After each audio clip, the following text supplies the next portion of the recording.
Hello, everybody, and welcome to another Trafford Talk podcast match review for the FA Cup third round tie between Manchester United and Watford.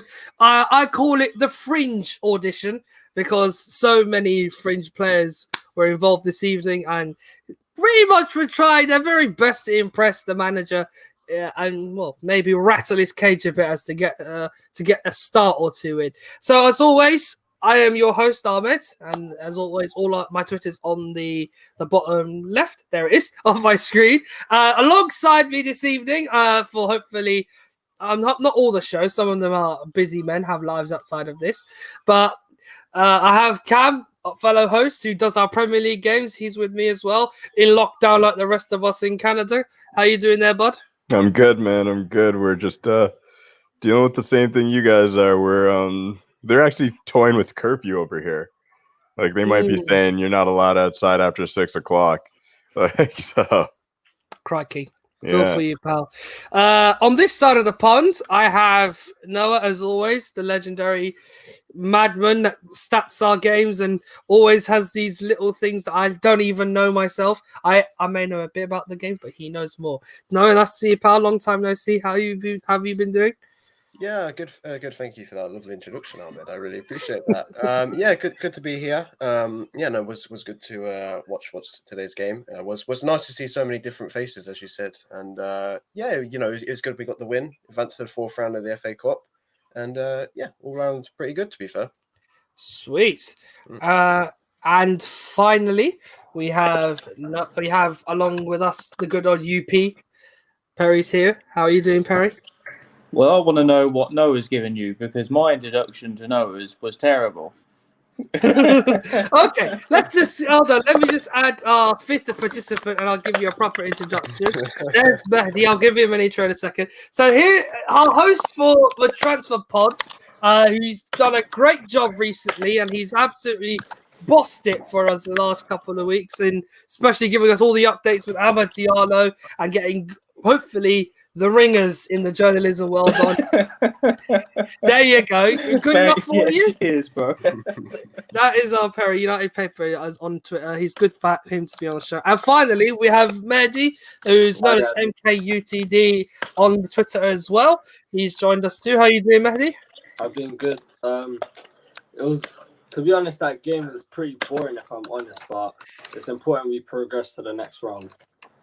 Yeah, nice. It's a bit strange having five of us all here, but we make do with the space that we have. It looks a little small, but a perfect setup for me. So we'll start, obviously, with the one true event of the game, the mad moment that, for me, kind of personified this evening. Scott McTominay. He's been in good form recently, and tonight put up a very solid performance once again to score the sole goal, and he was also my man of the match, as you can see at the bottom of the screen. Let's start with Cam, because as always, as hosts, we always give each other the chance to vary the opinion. Cam has been obviously watching the games while I've been off with issues going on elsewhere from Traffic Talk. So, Cam, speak to me, lad. You didn't see all of the game? I saw all of it, but it was like, there's NFL playoffs on the house station and all that. I was watching. I wish I was watching that too. It was a dead game, in my opinion. We started off fast. I actually turned it on right. I got home right when Scott scored, so I saw it. Mr. Whippy 99. I do believe we have to. No worries. I do believe the Luke Shaw versus Tullis is becoming a bigger gap at this point for me, because Tullis showed some very strong defensive. That was the best takeaway for me, is watching Tullis play defense. I'm not going to lie. Scott's header was nice. We had some great movement at the start of the game. We fizzled out, which is, honestly, I don't think anybody should be surprised. Like we basically played our C team, and our C team, which was our B team last year, was never good enough. So I wasn't surprised that we had such a a boring second half. When Rashford came on, obviously the game changed quite a bit. It's just he's changing. He's moving into a different stratosphere of player. Like he was toying with people out there, doing a little bit too much at times. But the positives for me was watching Tellus actually defend. I thought that was great because his crossing ability is second to none on our team. I think he's better. He's a better crosser of the ball than Bruno even, just because of the speed that his balls come in at. That is why Scott was able to score that. He just needed to put that into the ground, and the pace was too much for the tender to keep. But that's my opinion of the game. It was kind of a dead game, but it's important that you win no matter what. You win at all costs. We didn't have to go to a draw or anything. On to the next round. I think it's the 38th time we've done. Yeah, We've done it. 36 of Yeah. the seasons we've played, we've only been knocked out of the third round twice. So we've done pretty well to get out of the stage You again. stole my stat, Ahmed. You stole my, Sorry. you stole my Hey, stat. How dare Look, you? I remember. I like to remember things, and I am in my commentary mood, having done a non-league game today, so I'm on top form. Kiri Hopkins is coming with the comments. He says, "Awful performance." Hard for me to say that, even considering the comment. A lot of these fringe players are simply not good enough, in his honest opinion. We'll get to that. Yeah, I will get to that. We're obviously going to try and process the game for the first bit of the show. Let's move on to Mehdi. Mehdi, obviously, you've been very vocal in the past about a fair few things on our channel. Speak to us about how you saw the game. Did anyone in the team, in terms of, as I call it, the fringe audition, impress you this evening?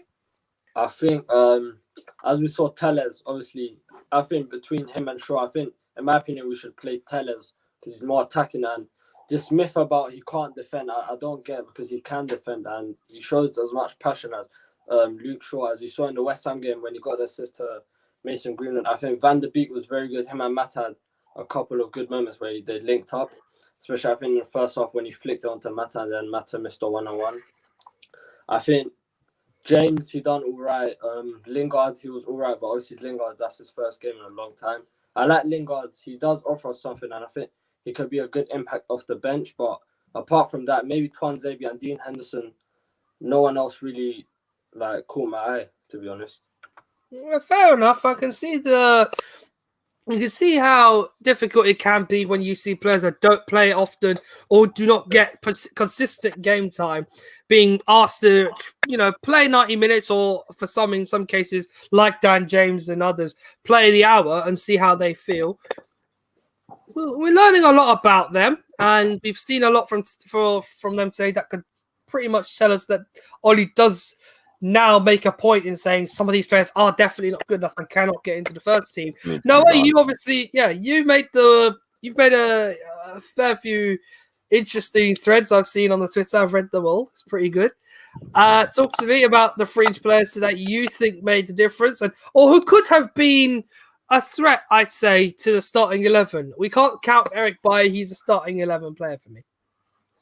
I'll go with the positives of the fringe players today, and who could actually contest for Manchester United's main starting 11. I thought Donny van de Beek was excellent today.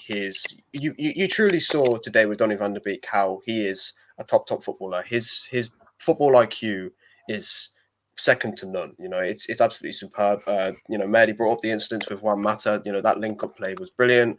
That back heel was fantastic. I've got a stat here for you. I'm sure you'll appreciate this, Ahmed. No Manchester United player had a higher pass accuracy, 95%, completed more passes for 70, and won more tackles 3 out of 3 than Donny van de Beek against Watford. Hey. No, I've got a quick question for you, though, quickly on that. Do you think he's a bit safe, though? He doesn't really, for me, I will say this. I agree he was great today, but his style of play wouldn't open up a defense, in my opinion. I'm just curious how do you feel about that?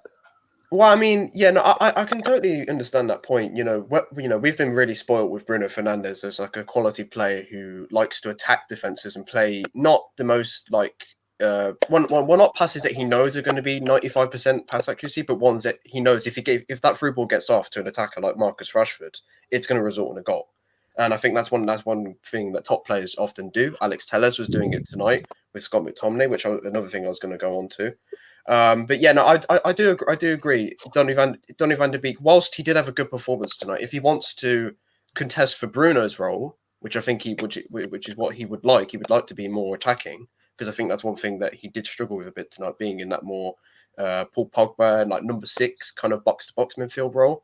I think, if he's going to make that push on for a more attacking stride, he does need to bring a bit more. Just be more like brave. I think confident. confident. More guile. Just be a little brave. Okay. Yeah, I see the feel for some of you have for the likes of Scott and Donny.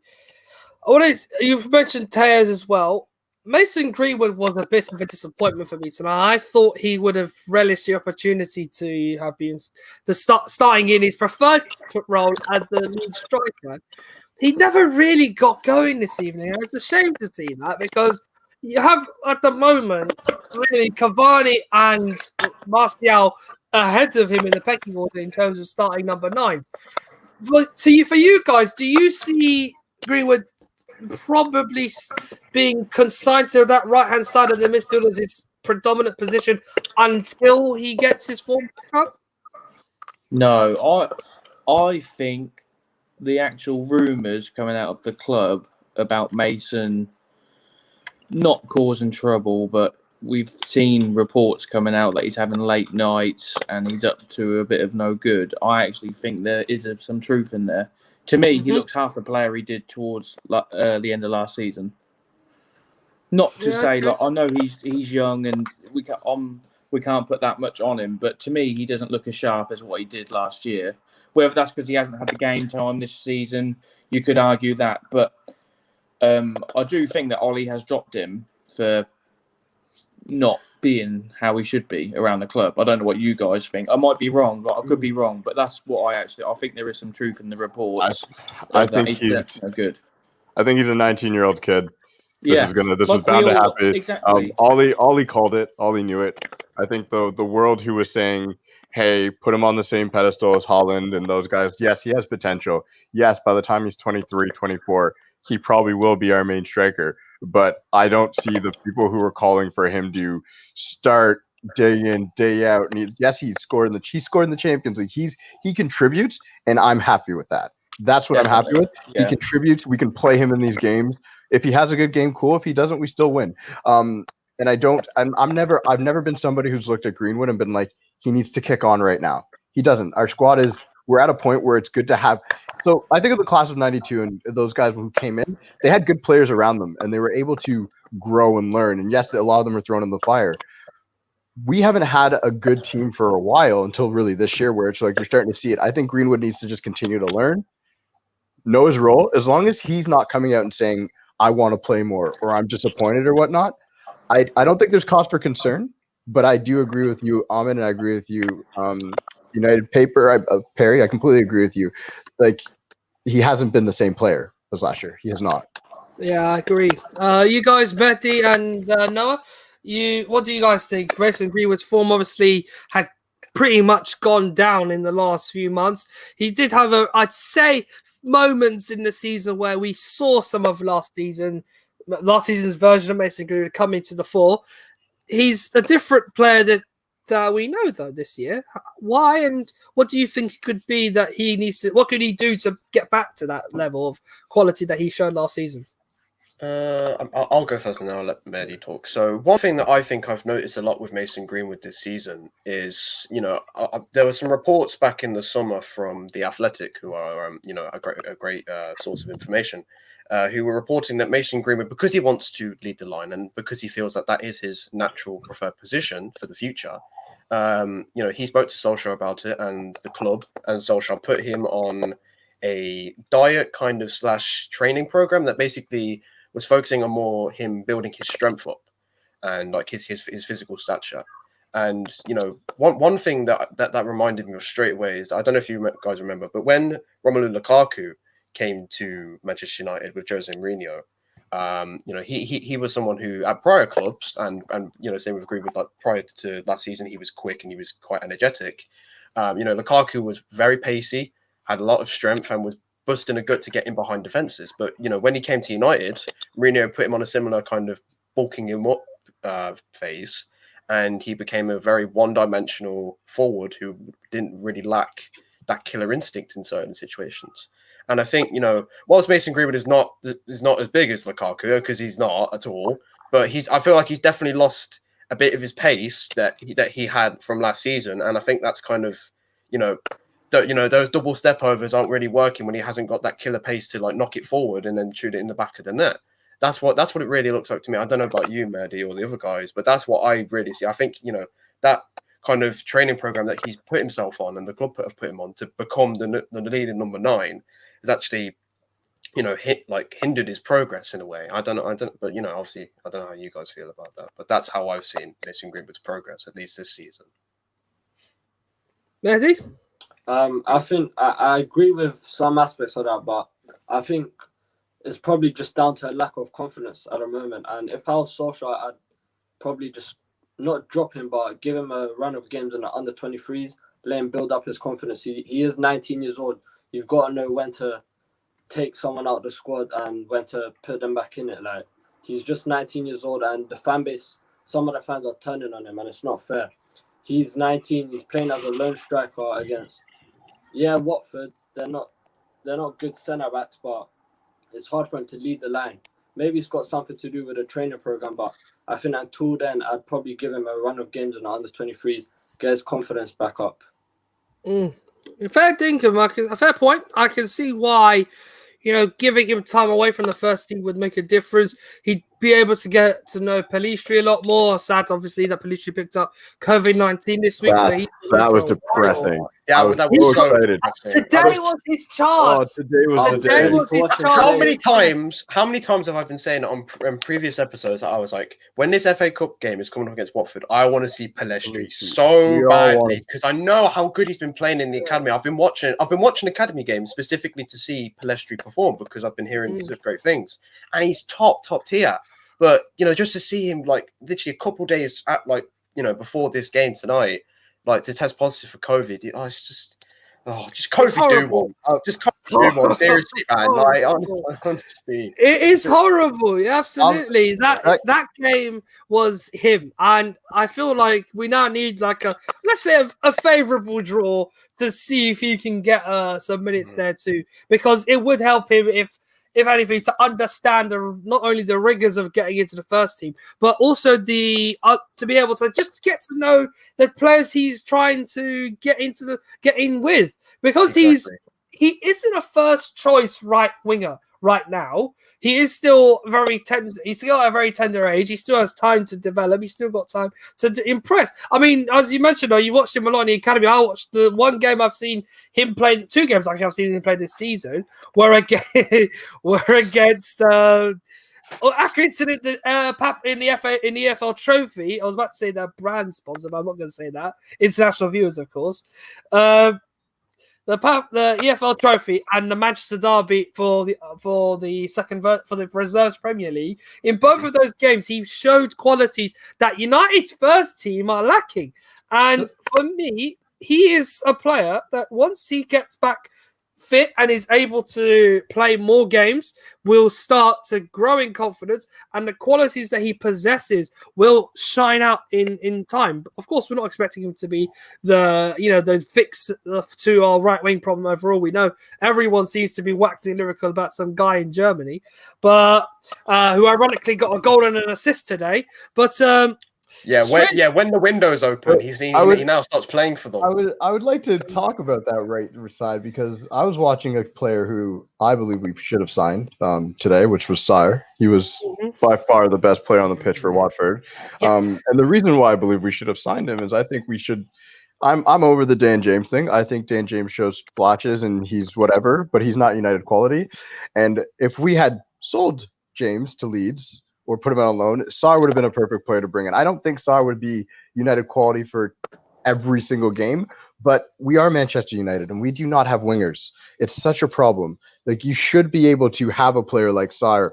And I was watching him bomb up and down. I was watching him more than our players because he was actually really exciting today.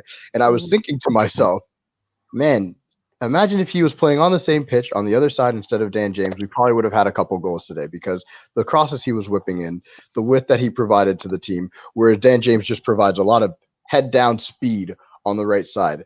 And And a lot of weak shots. I'm not gonna lie, he took a lot of shots, but for me, none of the shots were purposeful. If for my wingers, I want them to, like Rashford. You see it. He's trying to find that right space. He's always, when he's dancing, I get it. Sometimes he dances too much, but he's trying to get that little bit of an opening because if he finds it, it will be a goal.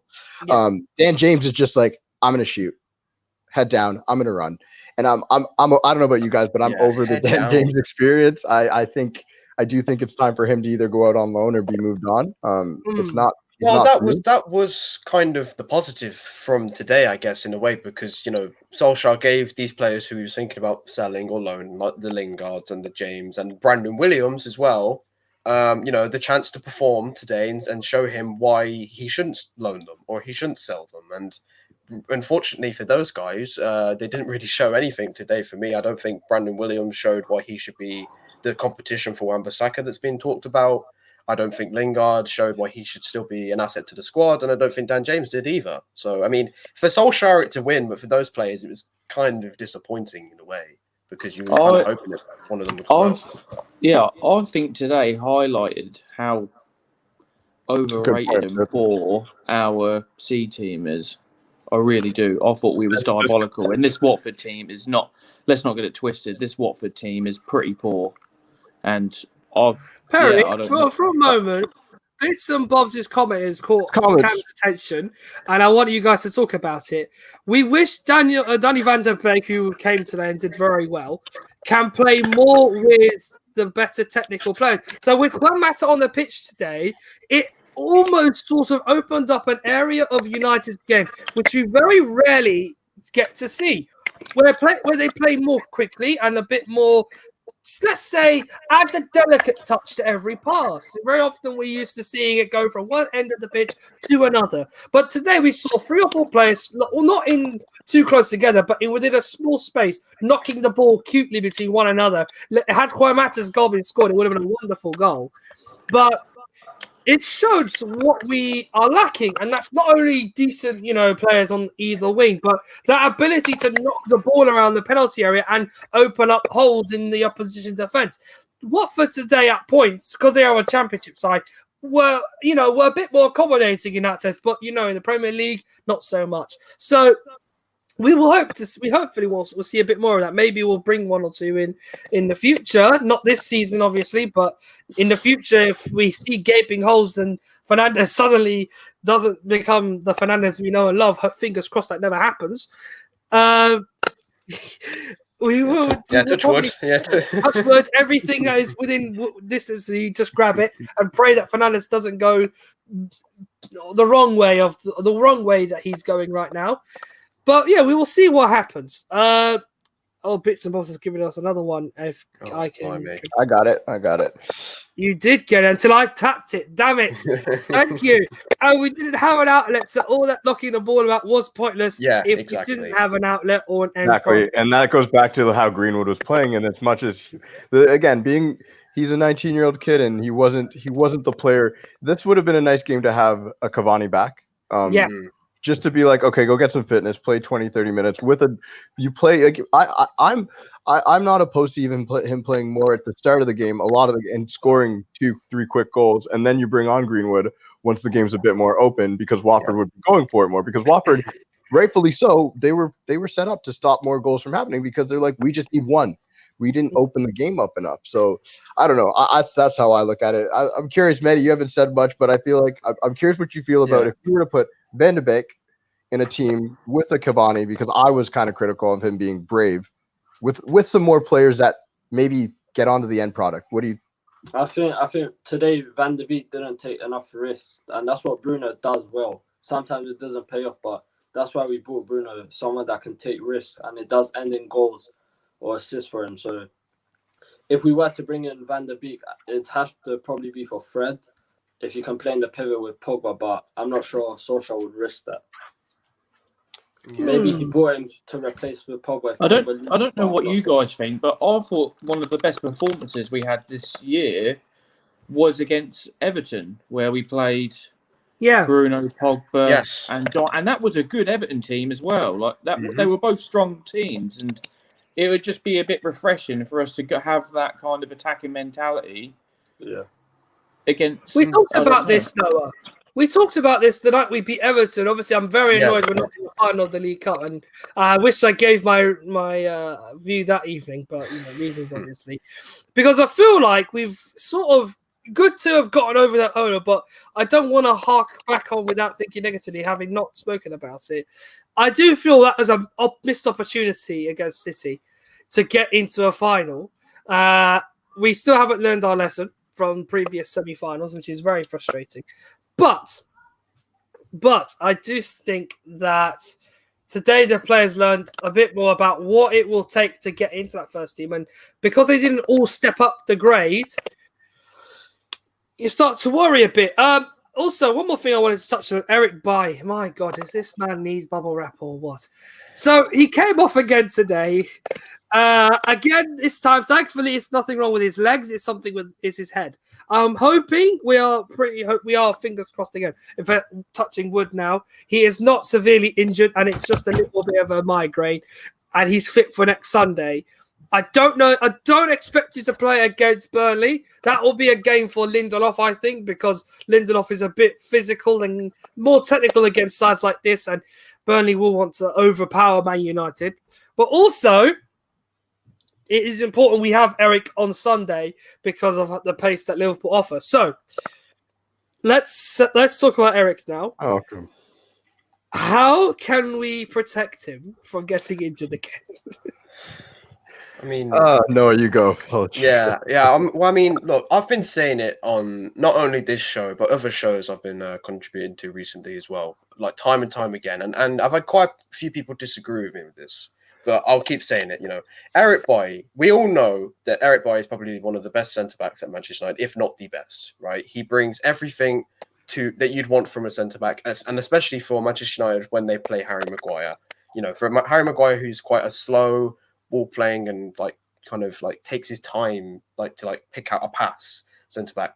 Eric Bailly is the complete opposite of that, and it's perfect. He has the pace that you'd want in a centre back. He has the strength, the aggression, even the dribbling skill and the confidence to take it out. We've seen time and time again when we play against Chelsea. The man was doing roulettes in the middle of the park past Chelsea's midfielders, and you want that arrogance from Manchester United player, and it's great to see, but he only plays 5 or 6 games in a row, and then he's off, and he's off again for another 3 months. And see, the thing is, in previous seasons, because United haven't been doing much in the league, it hasn't been a huge problem. We're in a stage of the season right now that we're going into Burnley the game on Tuesday. We could be 3 points clear at the top of the table, which is huge, and the closest we've ever been. And to have one of the two players in a centre-back partnership, always can he play, or is he going to get injured or whatever? You need consistent players and you need consistent performances to grind out results and to win the league title. Mm-hmm. And for Manchester United, because they do need someone like an Eric Bailly to partner Maguire, because Maguire is never going to get dropped, no matter how many fans want to crave for it or say, he's not going to go, simply because of the captaincy and also his price tag and other factors. But I've been saying it so many times that United for me in this January, alongside some competition for Wan-Bissaka, which we might get onto later, or if not, that's fine. Yeah. But my number one priority is a centre back, and a centre back such as Ben White or Upamecano, because if Bailly gets injured, we're gonna have to go back to Maguire and Lindelof. When we saw in midweek against City how treacherous and horrific that was, have two centre backs that play so similar. I mean, I don't know how you guys think, but that's how I see the situation. So I think I've got something to say after you. Yeah. So I believe Bailly has shown us just exactly what you said. I don't want to do too much echo chambers. Exactly the type of center back we need beside Maguire. At this stage, as much as I would love to believe he can stay healthy, and today was not his fault that he got hurt. It was Dino's. And I want to talk about that after. I want to talk about Dino versus Day. But with Bailly, he has given us the blueprint. At very least, he has allowed us to see exactly what you need beside Maguire. But you do need a player who's less rash, who does take. Because I'm sorry, there was one of the games where recently, I can't remember the very last game he played, where he did that crazy dive in and he fell and landed on his back. I can't remember who it was against, It was very Villa, recent. Aston Villa. Yeah. And you're thinking, you're like, dude, like you know you have injury issues. It's like there's a point where, and I'm going to use the NBA as an example. Guys stop dunking after a certain point in their careers. No, why? Because it's harder on their knees. It's more dangerous. There's more chances of them getting hurt. You don't see LeBron James throwing it through, like doing anything, because they understand what their bodies can handle. Bailly needs a sports psychologist, somebody to sit down with him and be like, listen, man, if two guys are jumping for the ball, give him like scenarios, and the ball's here and you're here. What do you do? Just don't do what you normally would do, because you're going to get hurt. His body is not made for certain situations. He's not.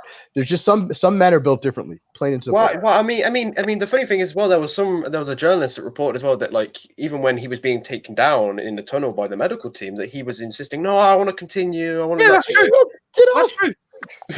But get off though! You've potentially got a concussion. You do you want to turn into Loris Karius? What you want that to happen when you have a concussion injury? Like, no, do you know what I mean? Like, get off the pitch. He does, and we all love Bailly for that, and it's great to see a player that has that desire to play. But please, just know what your body can take and know what it can't take. For the love of all that's holy, please. We need your technical skills. We need everything you bring with you on the pitch. And the moment you're off, you don't help us. Exactly. That's true. That's true. I wanted to, because Eric is not only one of my favorite players at Manchester United today. In fact, I love that guy to bits. He is honestly the maddest human being I've ever seen playing for our club. Maybe since bygone eras of the likes of the Robsons, the Keanes and Cantona together, who just go wild at the simplest of things. This man is a different kind of wild. He's wild as in defensively wild. But when it comes to getting someone who supports him, Axel Tuanzebe played today, and I can't fault him. He did all right. He wasn't overly poor. Maybe, again, it's the lack of match sharpness that's a factor that I have to take into consideration. But when it comes to bringing somebody in, right now, Upamecano isn't a good shout. And I watched Leipzig versus Dortmund. I agree. Did not enjoy how he was one in the first half. Okay. First half of today's game, he was okay. He was the same Upamecano we're used to see, physically strong, dominant on the ball, parading runs into the opposing half and being all confidence and everything. But against the Dortmund side that weren't at that point of the match completely up to speed yet, it didn't really complement. It did complement him a bit because it was a slower tempo. He could play into that. The second half, though, I think it's when Dortmund switched up the tactics a little bit, and it's then started to expose Leipzig a lot more. Something we sadly couldn't do a few months ago. But I mean, we did in one game. We did in the first game. Martial and Rashford turned Upamecano around. We did. Yeah. We did. Yeah. They embarrassed him. I'm saying I agree with you. I agree with you on the Upamecano shout. I actually, on one of my friends' channels, called him. I thought he was one of the biggest frauds out there when it comes to the skill and talent people are talking about. And I'm not saying it because he's not a talented player and he doesn't have potential he can reach. But the way he's talked about in world football right now, Upamecano, is like there's no center back close to him with his potential, and that is wrong. I do not agree. Okay, I can agree with that. I can agree. There's plenty out there. Kunde, there's other ones like Diaz should have been on our radar. We didn't want to spend the money on him. Like there's £60 million in 2019 for Ruben Diaz. When we played against City, it justified my point. Why didn't I made this point on a different show a couple of years ago? Ruben Diaz, solid defender. People say just because he's come from Benfica have not always been able to distribute great talent. But Ruben Diaz is the prime example of a missed opportunity for in terms of getting a solid defender, because him and Maguire would be a great partnership. Now it's Stones and Diaz work great together. So I'm quite annoyed we didn't get him. He would have been a good candidate for the position. Upamecano today showed me that he still doesn't have a few things that that more or less would allow us to take us to that next level. So I feel like he needs to express himself on it. That's a little bit more. I've seen Upamecano play against us in the first game, and I've seen him today against Dortmund, because I'm sure any of them would have been watching two other players in yellow.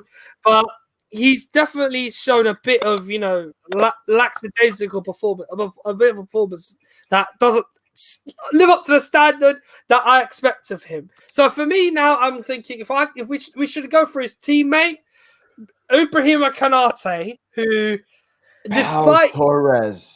Pau Torres. Oh, Yeah, hang well, on. to be fair, I was going to ask you guys, like, okay, so if it's not going to be Upamecano, who would you like to get?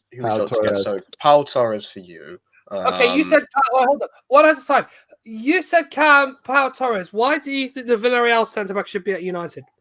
The reason I like him, and I only watched 2 games this year, and I did it on purpose because I just wanted to watch him. I've watched clips and such, but he's as sure on the ball as Maguire is. He's faster. He's got the pace. He's a left-sided center back. Maguire's better on the right. We've seen it. It's a fact at this point, in my opinion. His distribution's phenomenal from the back. He's a great tackler. He doesn't get beat very often. His positioning's strong. And for me, those are all the things when Maguire decides to go on his runs past the midfield, because he does it all the time. Pau Torres his distribution doesn't come from that. He's one of those dudes who sits back and he pings the ball forward, and he's got a very good long ball on him, which is perfect for our side, because the Marcus Rashfords who love to run, yeah. you have on the left side, Marcus Rashford, and if Pau Torres is in there, looks up, boom, hit him. And he's not going to be as daring as some of these other center backs. I'm not going to say he's as physically imposing as an Upamecano, but we don't need that. People forget that Maguire's a beast. So when it comes to, I get it, he sucks at zonal marking, but he doesn't lose aerial duels. And Pau Torres is a great positional center back. So for me, I don't think we need to go exactly because we have Bailly. I don't think we should sell Bailly. I think Solskjaer's good enough to know when to play Bailly alongside Maguire, and then if you like Lindelof so much, Pau Torres is just a better version of Lindelof, in my opinion. That's why I like him. That's my opinion. Well, obviously, you guys know my opinion that I would like to see Upamecano, but but obviously, Mitchell, I'm Canadian, bruh. I'm Canadian. You're gonna go on this and post it in our chats. Thank you very much. But obviously, I do understand the points that you, Ahmed, and Cam have made about Upamecano. I do agree that he is slightly overhyped, and I do agree that in certain instances, when he needs composure and he needs to read a through ball, he is poor. I can agree with that. So if I was going to go with an alternative, it's tough to say. I mean, there's Koundé from Sevilla that I do like. There's Ben White, although he did get absolutely ruined by Rashford when we played Brighton, so I don't know. So I would probably say Koundé is the experienced option, but if United want to go all guns blazing and be thrifty and go for a youngster, one person that I've scouted many, many times, and I do believe, if United were to get him in and he would settle, would be the absolute future of Manchester United. And in my opinion, the next Rafael Varane, Benoit Badiashile, 19-year-old centre-back, left-footed, 6'3", 6'4", from AS Monaco, and he has everything you want in a centre back. He honestly, when I say that he reminds me of Maldini in the way that he can spread a ball and he can read the game of his IQ is immense. The only problem is that obviously he's playing in the Ligue 1 and it's a very different league with different circumstances to the Premier League, and obviously. For in January, when you're going for a title challenge, you probably want to bring someone in that's a bit more experienced. So if not Upamecano, I'd probably say Koundé from Sevilla. Okay. For me. Yeah. Okay. Mehdi, how about you? Who do you think should be? I'd probably say Koundé, but I've seen a lot of clips of Badiashile, if that's how you say the name. Yeah, Badiashile. Yeah. He's a promising defender, and I think we're linked with him in the summer window. I think Monaco wanted around 50 million for him, which is a lot, but. If I'd had to go for a defender now, I'd probably say Koundé, because I've seen him and we saw him in the Europa League when they played us, and you saw his other games in La Liga as well. He's a very good defender. Fair dinkum, I see that point. Perry, who do you think should be our centre back? I'm going to be honest with you. I don't think there is anyone there available at the minute who we should buy. Not now, but in the future. Let's say, because January is a bit unrealistic. We're talking in the future because United can't solve their problems right now. with obviously the lack of availability of such players like Upamecano or Pau Torres and Joe Koundé. So, who in the future do you think you would see United buying to play that role alongside Maguire at the back? I'd probably go with Noah's Badashil, I think. How do you feel? But I'm just so wary of centre backs. We've got so many on our books, Well, and so many could be. So is Jones. Yeah, but I do agree that we like obviously whilst I want to sign someone like Buddy Shield, please can we get Jones, Rojo, and any of them get them out first. Yeah, just literally just get some sellotape, and then just like tie them together, open the door, and just over there, please. Just go. Like any club that wants them, just please. Honestly, they could go for free just because their wages are so extortionate. They just need to get off the books. Rojo's on his way. Rojo's on his way to yeah. Him and Romero. He's going to Boca Juniors, and it's a perfect place for him because Rojo has a little bit of gangster in him. And I don't know. I lived in Argentina for a year, and Boca Juniors is basically the football club for like the biggest gang. Their games are mental. It is the scariest thing ever. Like you have to be very careful at the games, but that's where he's going to go, and that's cool. I really want to see Phil Jones get sent to Newcastle. That would be fantastic. Yeah, I can see Steve Bruce dreaming of it now. If he can do it, he will be. Even David Moyes. There's talk of David Moyes and West Ham United going in as well for him and Lingard. Which I mean, hey, look, if you want to pay 20 million for those two players, get the old Man United union back, then please go ahead. Ahmed, could we talk? I wanted to talk quickly about this comment here from Bits and Bobs because I think it's an important one, especially because of the disrespect that our number one gets all the time. And I'm a massive David De Gea fan, and I think what we're seeing, and Dino was decent today, but there was one mistake he made early in the game that a better team would have punished him for. When the Watford player who he had a really nice run and he actually stayed onside. And there was one player offside and Dino went with the offside player. He lost the ball and then I can't remember who wasn't AW. I can't remember who cleared it, but somebody cleared it and Dino was completely out of position. And it was because for some reason he went with the player that was offside. He went to him. The ball got lost and then the Watford player who was onside couldn't get to the ball in time. Any other team slots that past Dino. Dino was completely the net was wide open, and I'm thinking to myself, those are the mistakes that Solskjaer's looking at. When he's deflecting it to what I think it's the left back who's onside who shot it towards goal, and Henderson does get there, but it's not enough to get away from goal. So Axel had to clear it. Now I see what you mean. That was Adam Messina who made that shot. He's ex of Udinese left back. The guy, Dino's done well. Not all this season. Istanbul plays fresh on my mind a lot, but it was the performance against City where he did all right. He was unfortunate to concede the goals that he did. Not his fault. Best performance of the game, I think, only amongst 10 disappointing ones. Then you have today where I think he was just solid because it wasn't anything really. He didn't have really anything big to do other than that moment in the first half. Outside of that, he is showing Ollie, I am able to become number one if you want me to. With the hair. Yeah, not quite ready though. Yeah, he's able. He's not better. He's not better than Bale. And that's the thing. To be the number one, to be the United's number one, when you already had David De Gea on his wages, as basically he should have been captain, in my opinion. When you have a player like that in your squad who has shown on his day, and at least recently, David De Gea recently has been fantastic outside of the few shots that he's allowed in from outside of the box, which is very uncharacteristic.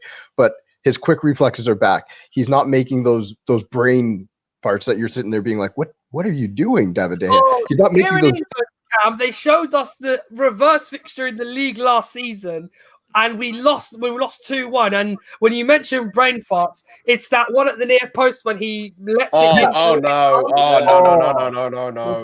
But he's not doing that this year, right? Because he has competition. I'm happy he's gotten over. I'm happy and as long as that's done and that's out of his game, and because the competition is forcing him to be better, I don't think you now try and shoehorn Dean Henderson in. You say, Dean, it's going to come.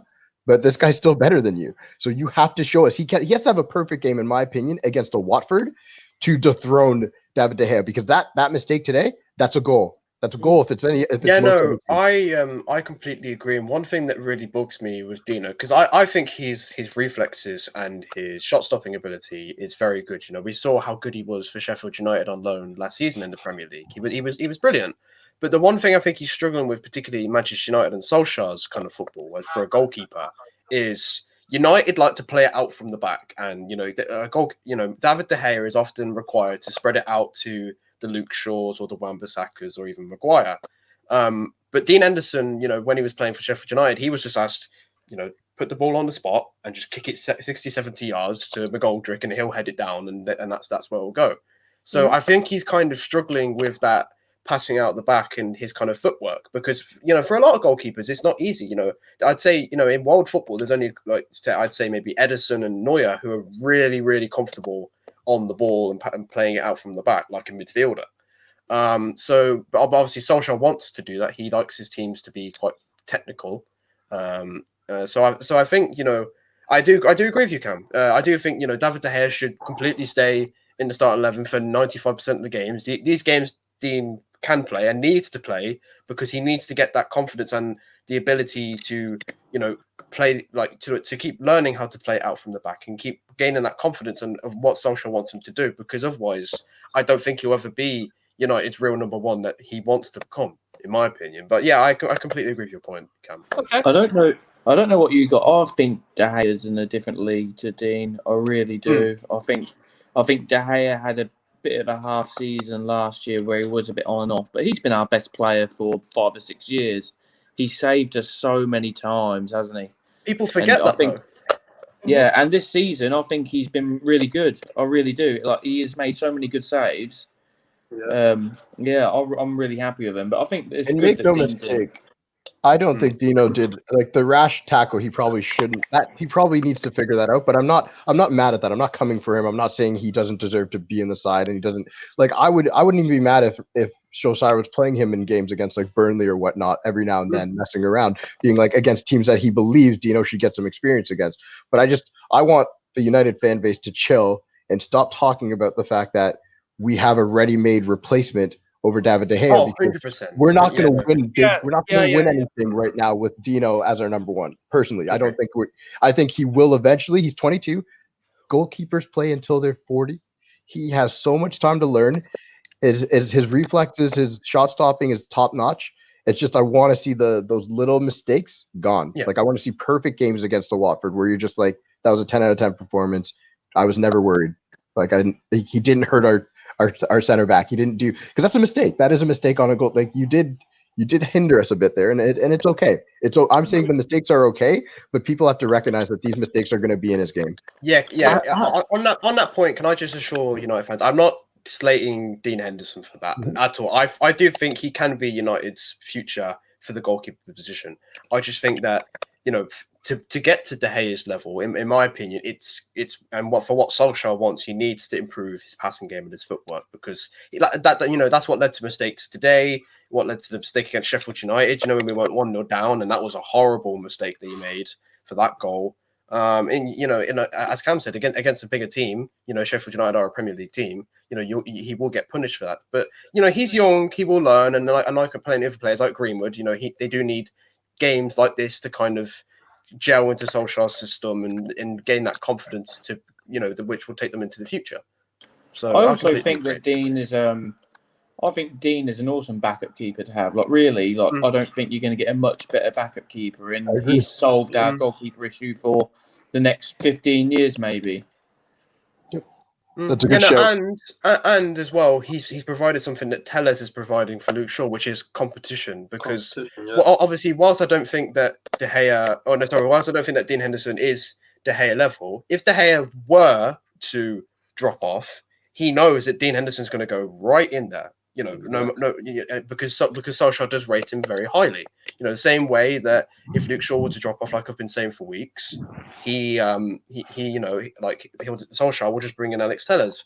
Obviously, we don't have that at right back, which is what I keep saying, and is why I keep saying we'd like to kind of strengthen that. But everywhere else on the pitch is great, and that's what Dean Henderson does also bring. So I think Dean's great. He just needs time.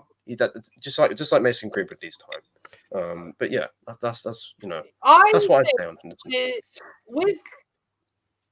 with David De Gea, I can only see United getting between 3 to 4 good years out of him before deciding to up sticks and move on, so that Dean can take that number 1 spot. So for this period, I think Henderson's got to prove himself against undisputably one of the best in the world. And David, yes, he's had his moments in the last 12 months, but I still love him. I still think that's 2017-18 De Gea is somewhere. The one before the World Cup. That De Gea is somewhere out there. I would love to 14 have that saved one. against Arsenal. 14 saves. We'll never. against I think that. I do The think De Gea glove. he's. That De Gea is out there somewhere. Wherever he is, I hope we find him. But he's not too far away from not the super high level, but from getting to that, let's say, a good enough standard. He just needs Best to in the find world. that world class. Yeah, he needs to step up a bit more because he's got more than just the United responsibility. I worry for him when he plays for Spain. And if he goes into matches against Germany, France, or Italy, for example, Euro 2016, fresh on my mind, of course, when it comes to that game, how he played.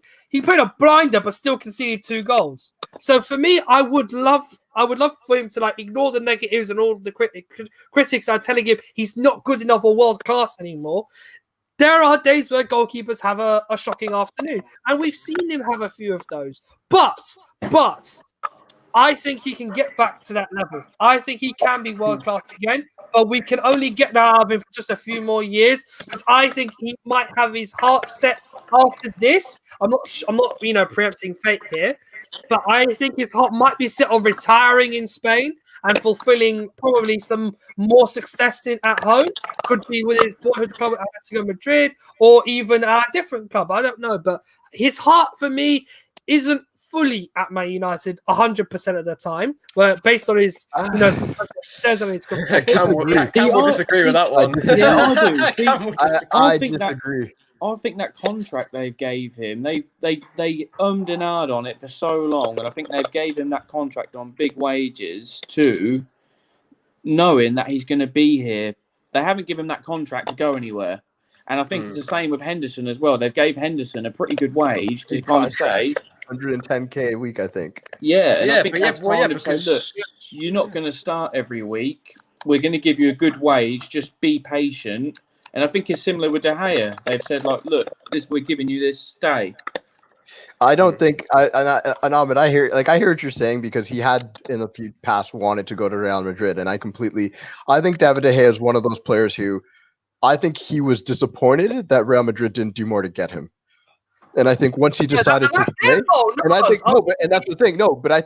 What I believe is I think once he decided to stay, his heart's been here full. Like he just because you don't ever hear when we read rumors about all of our players, we read rumors about everybody talking.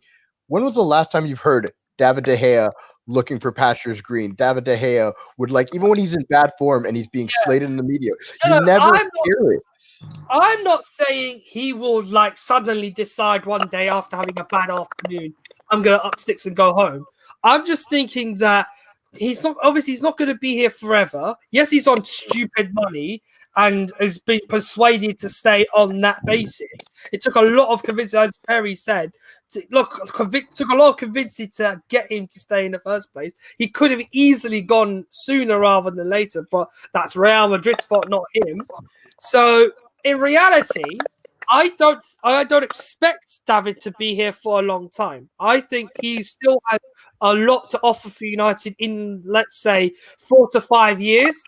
And maybe if we achieve a few things under that period of time, hopefully we will be able to do that. I think that Dean then will have a solid, amount of experience under his belt, enough to say, or he will start thinking that I've got so much experience in this period now that David is getting to let's say an age where yes, goalkeepers play until they're 40 or 40 plus. He will start to think that I'm younger, I'm fitter, I'm stronger, I'm much more confident. I might be able to usurp the old campaigner. So personally, I'm not saying David should be, someone who will, forever be number one. Can't guarantee that, but we should hopefully see a bit more on that matter in the end. So let's move on to the next bit. I want to talk about a couple of things. Number one, we're going to do a longer preview for this, but talk about the next game. United obviously are through to the next round. The fourth and fifth round draws are being done at the same time. And we will find out on Monday who we play in the next round. And then if we beat them in the fourth round, we'll find out who we get to in the fifth. The fifth round's the last 16. So we should hopefully see more about more of a clear idea who we will play in the next few weeks, because it's to help ease the fixture congestion here in England. Let's talk about Burnley, though. Big match. Obviously, everyone's excited for that. We saw a lot of players were rested today, and we also know that for sure Ollie will go strong again as he tries to get United to the top of the Premier League. I stress we are going to cover a lot more of this in a preview show later this week, but let's talk about just very quickly, what do you guys hope to see against Burnley? This is a physical team. They're a team that love to give you a hard time. This is a deja vu of last year as well, where we all got angry at Ed Woodward. And here we are a year later. We have our Portuguese Magnifico. We have our superstar midfielder doing magic. He was rested today. He had a nice time in the stands watching us struggle against Watford. Will Fernandes be the difference this year to United getting top of the table? I'll start with Cam. We're gonna smash Burnley. I'm gonna say that with the utmost in confidence. As long as we, I'm sorry, I'm very I'm done with this looking at Burnley as an obstacle. I'd always looked at that game in hand as a win. Maybe I'm being too arrogant. But the reason why I think as long as we score within the first 25 minutes, the game's going to open up and it's just going to be a wrap. If we don't, I will say that. Alternatively, if we go and it's the 60th minute of the game and we still haven't scored, then we're in tough, because they're going to sit and they're going to go for the point. And if there's probably the best team in the league at doing that is Burnley, because they have such strong, powerful players and they're very organized. They'll set that low block like nobody's business. We'll probably have 20 shots. But I do believe we're going to start like we started today. We'll score early and it'll be a wrap early. I'm not looking at Burnley as a threat at all, and that's how I look at it. It's that game should be over by the 65th minute. Hopefully Donny comes in late because he's not going to start the game. We can get some guys off the pitch and get ready for Liverpool. Okay. Just touching on something I need to remember very quickly regarding this fixture. This very same fixture, not the loss we had at Old Trafford, but the same fixture last season. We scored by 2-0. We did, like Cam said, score early in that game. Martial scored early in the first half, but we struggled for long periods in that match. And Burnley was starting to use that strength of height and set pieces to their advantage. They didn't take their chances in the end. We scored very, very late through Marcus Rashford. A slip or two was involved. So this year we may need to do a bit better of a job clearing them off the pitch. Moving on to Perry, you've obviously been the more pragmatic, I want to say, for in honest terms, pragmatic predictor. How do you see us against Burnley? No, I do see us winning. But I think this game is huge. We've got to go to Anfield 3 points ahead. I think if we can go there 3 points ahead, I think if anything, there's less pressure on us than obviously going there a point ahead, or if we lose to Burnley, go there on the same points. I can just see the morale dipping. I don't know what you guys think, but I think this Burnley game's at a final. We need these 3 points, because if we lose to Liverpool, it's not really the end of the world. We're back on level peg. We need these 3 points. If we go into Liverpool level, the confidence will be shot. Liverpool will smell blood. These 3 points are a must. We have to put pressure on Liverpool. All right, you guys at the bottom. Noah, Mehdi, give me your thoughts. No, you can go first. All right, okay. Well, unlike Cam here, I remember for the last Burnley game, I wasn't doing much coverage at the time. So I was watching your good old friendly Mark Goldbridge in his live stream on the United stand. And I remember that there's a great clip, which I'm sure you guys might know, where he's like, I hope Burnley get relegated, even though there's not a lot of Burnley fans. I do apologise. And then they scored. And that's what, when Cam was just saying, we'll smash them, that's just why I was thinking. I was like, oh, God. Oh boy, because it's always Burnley, as Goldbridge likes to say. It's always Burnley, and that's what I can like. No, I don't think I do think United are going to win. Because I do feel confident. This is a much different team to last year. We do have Bruno. We're going to have the likes of Pogba and Rashford and potentially. Actually, no. Do we have Cavani for Burnley?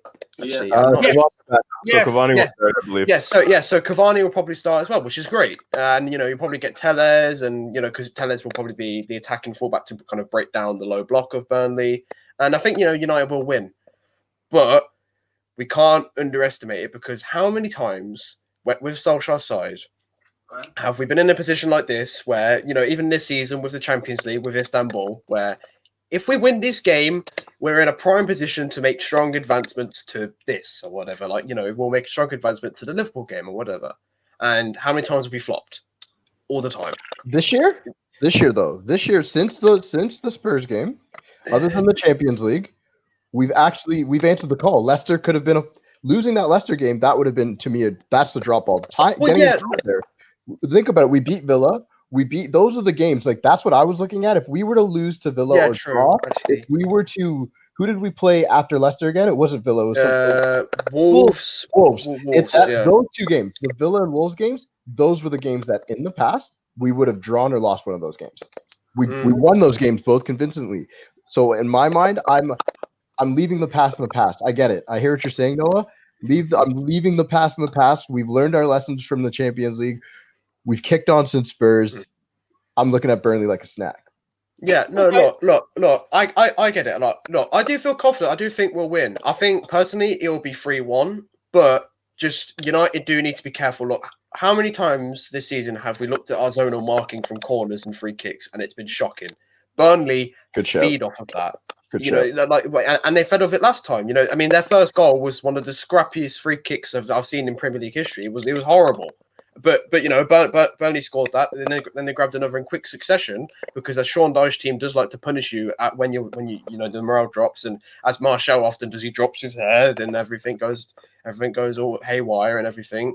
It's just like I get what you're saying, Cam. We have had a really good run recently, and I do think we still win, but I just don't want to write off Burnley, because for United, as Goldbridge knows, it's always Burnley. So I don't know. Yeah. Please, we don't need this negativity around here. Nothing I still think we're gonna be fine for the top 4. I've said my piece, and I'll leave it at that. Okay, top 4, Champions League, sort that out very quickly. Mahdi, before we sign off, give me your thoughts on Burnley. I think we'll win, but I don't want to be too arrogant and say we'll smack them. But I feel we'll win as long as we get an early goal. It'll play into our hands. We could just, with our strength, counter-attack them. But last year, exactly, we had to go right down to the last minute to get the second goal. So as long as we're strong defensively and get an early goal, we'll win. Yeah, absolutely. Again, as I've said, boys, I want to get carried away, but it's not a good idea. We still have about 1 million points to play for, and I still want us to try and take as possible, as much as we can, the cup competition seriously. Excuse me, just a quick one. I'm with Robbie. I'm with Robbie. Yeah, I'm with Robbie. Have a look at the team we played at Anfield last season compared to our team now. Yeah. It is a vast change. True. It's a stark difference from who we lined up against last year to who we are playing with now. So this is the team we played last season away, okay?